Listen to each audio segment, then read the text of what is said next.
Hello mga katropa, another day, another vlog. Well, nandito po tayo ngayon sa plaza ng Sultan Kudarat, Maguindanao del Norte.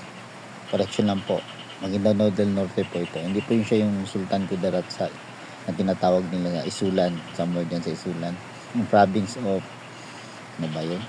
Province of Sultan Kudarat. Nandito po tayo ngayon sa Maguindanao del Norte, which is malapit lang po sa Cotabato City. It's taga Cotabato City po ako, pero syempre sa panahon ng Ramadan kasi halos lahat ng nagpupasa paggabi, it's very active. Mga anak nila naglaro sa inflatable, kita nyo inflatable. Tapos ito po yung City Hall sa Sultan Kudarat, Maguindanao del Norte. Kaya with papardas pa si Mayor. Shout out kay Mayor Shamim Mastura. Okay. Ito po yung kalsada nila sa labas. Okay lang naman po, hindi po ganun kalakas ang grabe ang traffic.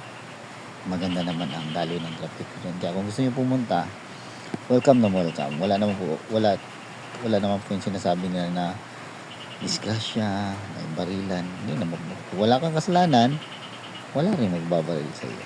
Okay? Bye!